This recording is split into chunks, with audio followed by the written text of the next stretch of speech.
एक बार नैमिषारण्य के निवासी ऋषियों ने संसार के कल्याणार्थ सूत जी से पूछा, हे सूत जी, कली काल में यानी कराल कली काल में कलयुग में लोगों के बालक किस तरह दीर्घायु होंगे, सो कहिए। सूत जी बोले, जब द्वापर का अंत और कलयुग का आरंभ था, उसी समय बहुत सी शोकाकुल स्त्रियों ने आपस में सलाह की, क्या इस कलयुग में माता के जीवित रहते हुए पुत्र मर जाएंगे। जब वे आपस में कुछ निर्णय नहीं कर सकी, तब गौतम जी के पास पूछने के लिए गई। यानी कि द्वापर युग में जब भगवान कृष्ण का युग था, तो द्वापर युग के अंत में महाभारत युद्ध हुआ था। महाभारत युद्ध में बहुत सारे लोग मारे गए लड़ाई में। उस लड़ाई में जब लोग मारे गए, तो जो माताएं थी उन्होंने कहा कि माताएं हैं और पुत्र नहीं हैं, यानी लड़ाई में मारे गए लाखों लाख लोग मारे गए, तो ऐसा कैसे होगा, माता के रहते हुए पुत्र नहीं है, ये कैसे हो जाएगा। तो इसी बात को लेके माताएं उस समय की बहुत दुखी थी। जब कोई निर्णय नहीं कर पाई, तो गौतम जी के पास पूछने के लिए गई। गौतम ऋषि के पास पूछने के लिए गई। जब उनके पास पहुंची, तो उस समय गौतम जी आनंद के साथ बैठे थे। उनके सामने जाकर उन्होंने मस्तक झुकाकर प्रणाम किया। तदंतर स्त्रियों ने पूछा, हे प्रभु, इस कलयुग में लोगों के पुत्र किस तरह से जीवित रहेंगे, इसके लिए कोई व्रत या तप हो तो कृपया करके बताइए। इस तरह उनकी बात सुनकर गौतम जी बोले, आपसे मैं वही बात कहूँगा जो मैंने पहले से सुन रखी है, यानी जो मैंने पहले सुना है वही मैं बताऊंगा आपको। गौतम ऋषि बोले। गौतम जी ने कहा, जब महाभारत युद्ध का अंत हो गया और द्रोण पुत्र अश्वत्थामा के द्वारा अपने बेटों को मरा देखकर सब पांडव बड़े दुखी हुए, तो पुत्र के शोक में व्याकुल होकर द्रौपदी अपनी सखियों के साथ ब्राह्मण श्रेष्ठ धौम्य के पास गई। यानी ब्राह्मणों के जो श्रेष्ठ थे धौम्य, उनके पास गई और धौम्य से कहा, हे विप्रेंद्र, कौन सा उपाय करने से बच्चे दीर्घायु हो सकते हैं। यानी कथा क्या कहती है कि महाभारत युद्ध में, युद्ध के समाप्ति के बाद से अश्वत्थामा जो कौरवों का सेनापति था, उसने क्या किया कि पांडवों के 5 पुत्रों को मार डाला धोखे से, सोए में। तो द्रौपदी बहुत दुखी हुई, और द्रौपदी चूंकि वही माँ थी और उनके ही 5 पुत्र मारे गए, तो बहुत दुखी होकर तब जाकर उन्होंने कहा कि भाई इस पुत्रों की लंबी उम्र के लिए हम क्या करें। तो फिर ये द्रौपदी धौम्य के पास गई और धौम्य ने उपाय करने के लिए बताई, जिससे कि बच्चों की उम्र लंबी होती है। तब उन्होंने, द्रौपदी जी ने कहा, कृपया करके ठीक ठीक कहिए। अब वो धौम्य कह रहे हैं कि सतयुग में सत्य वचन बोलने वाला, सत्य नारायण, सत्याचरण करने वाला, यानी आचरण सत्य का आचरण, व्यवहार भी सत्य का हो, खाली बोले नहीं सत्य, आचरण भी सत्य का हो। समदर्शी जिमुतवान नाम के एक राजा थे। ये सतयुग की बात बता रहे हैं। एक बार वह अपनी स्त्री के साथ अपनी ससुराल गया और वहाँ रहने लगा। यानी कि जिमुतवाहन अपने ससुराल गए और वहाँ रहने लगे। एक दिन आधी रात के समय पुत्र के शोक से व्याकुल होकर कोई स्त्री रोने लगी। एक स्त्री कोई रोने लगी पुत्र के शोक से, क्योंकि वह बेटे के दर्शन से निराश हो चुकी थी। बेटे के दर्शन से निराश हो चुकी थी, उसका पुत्र मर चुका था। वह रोती हुई कहती थी, हाय, मुझ बूढ़ी माता के सामने मेरा बेटा मर जा रहा है। उसका रुदन सुनकर राजा जिमुतवाहन का तो मानो हृदय द्रवित हो गया, और वह तत्काल उस स्त्री के पास गए और उससे पूछा, तुम्हारा बेटा कैसे मरा। जिमुतवाहन राजा थे, उन्होंने जाकर पूछा कि तुम्हारा बेटा कैसे मरा। बूढ़ी ने कहा, गरुड़ प्रतिदिन आकर गांव के लड़कों को खा जाता है। बूढ़ी माँ ने कहा कि गरुड़, जो बाज गरुड़ पक्षी है, वो प्रतिदिन आता है और गांव के लड़कों को खाता है। इस पर दयालु राजा ने कहा, माता, अब तुम रो मत, आनंद से बैठो, मैं तुम्हारे बच्चे को बचाने का यत्न करूंगा। ऐसा कहकर राजा उस स्थान पर गया जहां गरुड़ आकर प्रतिदिन मांस खाया करता था। उसी समय गरुड़ भी उस पर टूट पड़ा और मांस खाने लगा। जब अतिशय तेजस्वी गरुड़ ने राजा का बाएं अंग यानी कि बायां अंग खाया, बायां तरफ का, है ना, बायां अंग खा लिया तो झटपट राजा ने अपना दाहिना अंग फेर कर गरुड़ के सामने रख दिया। दाहिना अंग, राइट हैंड, रख दिया। यह देखकर गरुड़ जी ने कहा, तुम कोई देवता हो, तुम साधारण इंसान नहीं हो। कौन हो तुम मनुष्य तो नहीं जान पड़ते। अच्छा, अपना जन्म और कुल बताओ। पीड़ा से व्याकुल मन वाले राजा ने कहा, हे पक्षीराज। जिमुतवाहन राजा कहते हैं, हे पक्षीराज, इस तरह के प्रश्न करना व्यर्थ है। तुम अपनी इच्छा भर मेरा मांस खाओ, जितनी तुम्हारी इच्छा हो उतना मांस मेरा खा लो। यह सुनकर गरुड़ रुक गए, यानी पक्षी गरुड़ रुक गए और बड़े आदर से राजा के जन्म और कुल की बात पूछने लगे। तो जब ये बात हुई तो राजा कहते हैं, जिमुतवाहन राजा कहते हैं, हे गरुड़, तुम आराम से मेरा मांस खाओ और इन तरह की प्रश्नों के व्यर्थ में समय बर्बाद मत करो, मत पूछो ये सब बातें।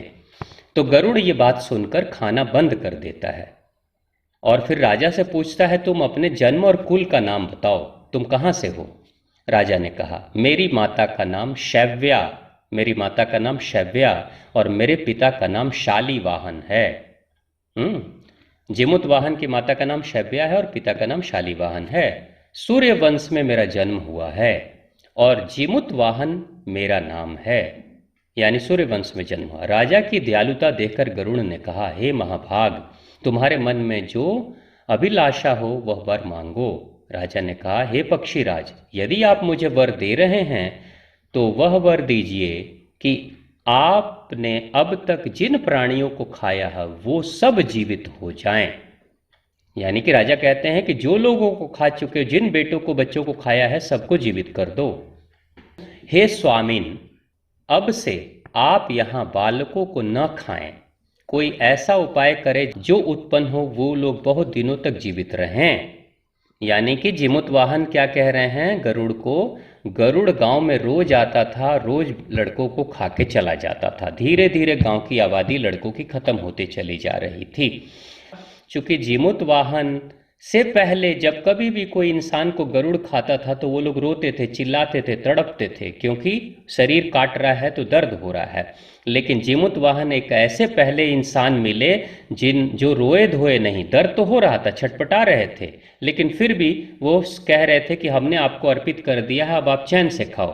तो एक अंग खा लेने के बाद दूसरा अंग खुद ही बढ़ा देते थे, अब तुम ये भी खा लो, तुम ये भी खा लो।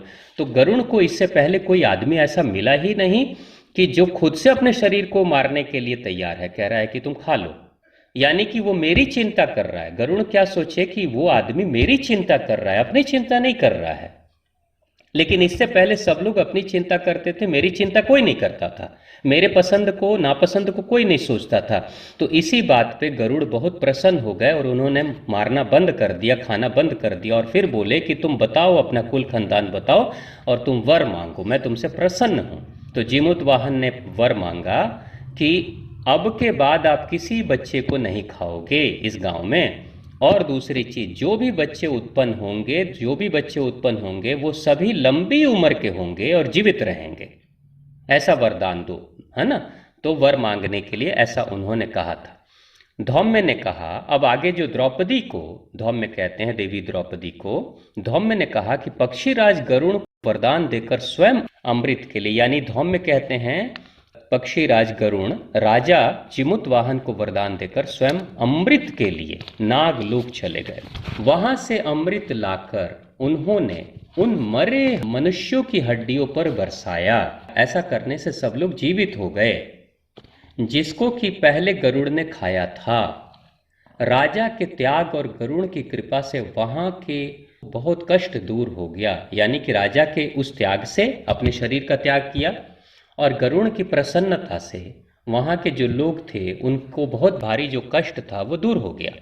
उस समय राजा के शरीर की शोभा दुगनी हो गई, यानी जो जिमुतवाहन राजा थे उनका शरीर फिर से वापस आ गया और भी ज्यादा दुगने खूबसूरत हो गए, अच्छे शरीर वाले हो गए। हाँ, तो उन्होंने क्या कहा कि जीमूत वाहन के कारण से जिस दिन लोगों की हड्डियों पे अमृत की वर्षा गरुड़ ने कराया और लोग जीवित हो गए, वो जो दिन था वो आज ही का दिन था, अश्विन महीने का सप्तमी, जो अष्टमी तिथि से रहित था। तो ये दिन अमर हो गया। अब ये जो दिन है वो शुभ है। तो उन्होंने कहा कि हे वत्स, अब से यह दिन ब्रह्म भाव हो गया है। तो जो मूर्ति भेद से विविध नामों से विख्यात है, वही त्रिलोक्य में, तीनों लोकों में जो पूजित है, दुर्गा अमृत प्राप्त करने के अर्थ से ही जीविका पुत्रिका कहलाएगी। यानी आज ही के दिन को जीवित पुत्रिका कहते हैं कि आज ही के दिन हो जाता है। तो अब आगे है, अतः इस विधि को जो जो स्त्रियां, यानी कि आज के दिन जो स्त्रियां पुत्र जीविका की कुश की आकृति बनाकर तुम्हारी पूजा करेगी, वो दिनों दिन उसका सौभाग्य बढ़ेगा और वंश की भी प्राप्ति होगी। तो किसकी पूजा करनी? जीवित वाहन है। तो जो जिधर की जो परंपरा है, जो लोग निभा रहे हैं, उसी के अनुसार चलना है। जैसा जो नियम है उसके अनुसार से पालन करना चाहिए। जीवित वाहन को इस तरह का वरदान देकर गरुड़ वैकुंठ धाम चले गए। वैकुंठ धाम भगवान विष्णु के सवारी है ना गरुड़, तो जो गरुड़ हैं वो भगवान विष्णु के सवारी हैं। तो वैकुंठ धाम में भगवान विष्णु का धाम है, वहाँ चले गए। और राजा भी अपनी पत्नी के साथ अपने नगर को वापस चले गए। फिर धौम में कहते हैं, द्रौपदी से कहते हैं, हे देवी, मैंने यह अतिशय दुर्लभ व्रत तुमको बताया है। इस व्रत को करने से बच्चे दीर्घायु होते हैं। हे देवी, यानी कि देवी द्रौपदी को पहली बार जीमूत वाहन के बारे में पता चला। यानी द्रौपदी ही पुत्र जीविका व्रत यानी जीवतिया व्रत पहली बार की हैं। हे देवी, तुम भी पूर्वोत्तर जो विधि पहले की है, तुम भी पूर्वोत्तर विधि से इस व्रत को और दुर्गा जी का पूजन करो और तुम्हें अभिलाषा फल प्राप्त होगा। यानी तुम्हारी जो मनोकामना है वो तुम्हें प्राप्त होगी। मुनिराज धौम्य की बात सुनकर द्रौपदी के हृदय में एक प्रकार का कौतूहल उत्पन्न हुआ और पूर्वासिनी स्त्रियों को बुलाकर उनके साथ वह उत्तम व्रत किया। यानी देवी द्रौपदी ही पहली बार ये व्रत की है। ठीक है, अब यहाँ से चिल्हो सियारिन की कथा शुरू हो रही है। तो प्रेम से बोलो जीवित वाहन महाराज की, माध्य भगवती की जय। पीपल वृक्ष की शाखा पर बैठकर उस चिल्हो ने उस वृक्ष की खोडर में बैठकर सियारिन ने भी व्रत किया। यानी कि वृक्ष के पीपल का जो खोडर है ना, खोखला गुफा, उसमें सियारिन थी और चिल्ह जो चिल्ह है, गिद्ध है, वो तो ऊपर बैठेगी। फिर वही चिल्ह किसी उत्तम ब्राह्मण के मुंह से यह कथा सुन आई और पीपल के खोडर में बैठी हुई अपनी सखी सियारिन को सुनाया। यानी चिल्ही जो थी वो जाकर किसी ब्राह्मण से, उत्तम ब्राह्मण से सुनकर आई और सियारिन को सुनाया। सियारिन ने आधी कथा सुनी थी। सियारिन क्या सुनी थी? आधी कथा सुनी थी। उसे भूख लग गई, सियारिन को भूख लग गई। वह उसी समय 100 से भरे हुए शमशान में पहुंची। सियारिन तो सियार तो खाते ही हैं, हाँ, मरा हुआ खाते, मांस खाते हैं। तो वो उसको बीच में भूख लग गई। भूख लगने से वो 100 से भरे हुए शमशान में चली गई, पहुंच गई। वहाँ उसने इच्छा भर मांस का भोजन किया और चिल्ही बिना कुछ खाए पिए रह गई और सवेरा हो गया।